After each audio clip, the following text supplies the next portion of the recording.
Hello there guys, it's Stephen here, back with another video. 0-0, Huddersfield versus Manchester City. I think it's fair to say that that wasn't a classic. That was a dour, boring FA Cup fifth round game. And now we have a replay which is most unwelcome given the fixture congestion. But we do have a spare weekend next weekend, so maybe it isn't all too bad. I'm just glad we're not out. We could have easily gone out. We could have easily crashed out Huddersfield, especially seeing as that Lincoln just obviously turned Burnley over. I'm just glad that isn't us, but I'm not really surprised at that result given the team. I think when we all saw that team, we all looked at it and thought, that's pretty functional. That's how I put it on Twitter, and that's how I saw it. It was a team basically set up just to do a job, hope to scrape through, and maybe just about nick a victory. I don't think anyone expected really us to batter Huddersfield given that lineup. I don't think even Guardiola expected us to batter Huddersfield given that team. It was basically just a bunch of reserves, the players that weren't likely to start the Monaco game, apart from people like obviously like Fernandinho, maybe Kolarov, maybe Stones or Otamendi, but in general, it was a reserve team and it kind of played like that. I feel a little bit sorry for some of the reserve players. I think it's hard in general to just kind of jump into a team and be on your A game straight away when you spend so much time on the sidelines. I don't really rate Navas. I do like Nolito. I like Fernando and Delph in different kind of ways, but these are very much reserve players these days. And when you don't play football regularly, it's very hard then to hit the ground running and be excellent straight away. Especially when you're in a team with a bunch of players who need first team football as well. So it was a rusty team surrounded by rusty players against a team that probably felt a lot more ease during that, given the fact that we're at home, given the fact they had nothing to lose, so to speak.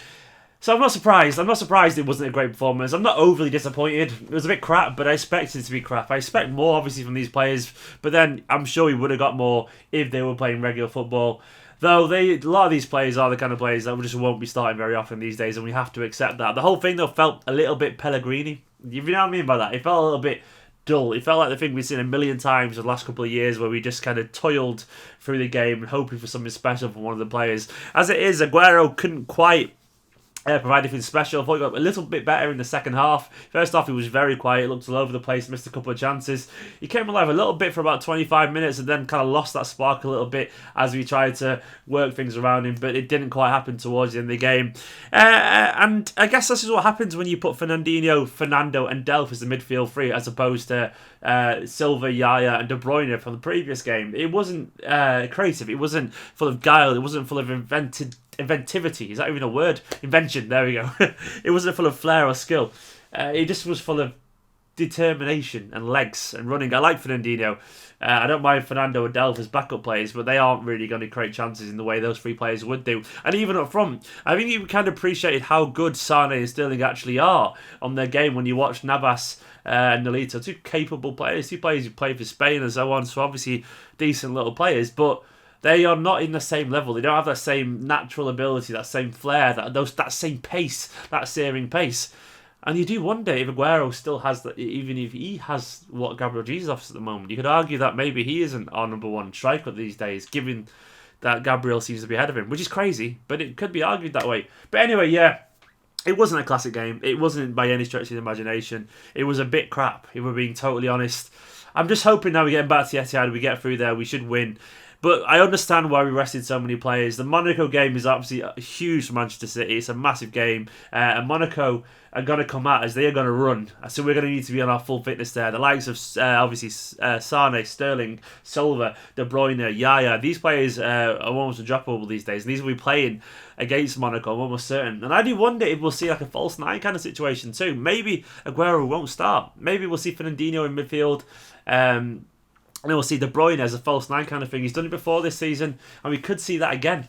So that'll be interesting to see. But yeah, what did you make of the game, guys? It was interesting, wasn't it? It wasn't much there. It was pretty dull. I thought defensively we were pretty solid. Bravo made a couple of decent saves. Stones, Otamendi seemed okay. Kolarov, he's better centre-back these days, in my opinion. Kolarov, he has become a centre-back. Fair play to him. Zabba was okay. He was okay, you know. Not quite Zabba of old. I don't think he ever will be Zabba of old, but he was okay. Had little to do. Yeah, and that's it. I also this morning did see the under-18s as well. That was 3-0. Yeah, that was a great little game. That was actual goals and entertainment there. Despite half the team playing with the EDS, who also won 4-3 today, Brahim scoring a hat-trick. Yeah, but despite half the team playing with the EDS, the under-18s still won 3-0. Goals from Foden, beautiful half volley. Lorenzo Goals at the near post. And who else opened the scoring? I've forgotten already. Joe Hardy wriggling between two defenders and firing in at the far post. I also got to watch him pick up the trophy, the Northern Premier League trophy. They went unbeaten all season in the under-18s Northern Division, which is pretty impressive. So, as an added bonus, and make sure to comment and subscribe and all that kind of stuff beforehand, here's some footage from the under-18s lads picking up the trophy from this morning at CV. Anyway, guys, I will see you next time. Watch this footage. Goals so far this season, that's an average of well over 3 goals per match. Not only have City been an irresistible attacking force so far this season, we've also conceded the fewest goals across both the North and South divisions.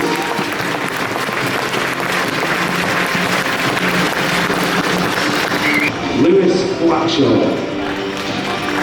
Luke Bolton, Joe Kompany, Tom Bashir, Ellen Foley, Jeremy Frimpong, Lorenzo Gonzalez, Joe Hardy, Will Patchett, Giancarlo Pereira, Ika Bozo, Taylor Richards, Colin Bronson, Powell Soko, Tyreek Wilson, and your club captain, Joel Latibonier. Hey!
Grass lads.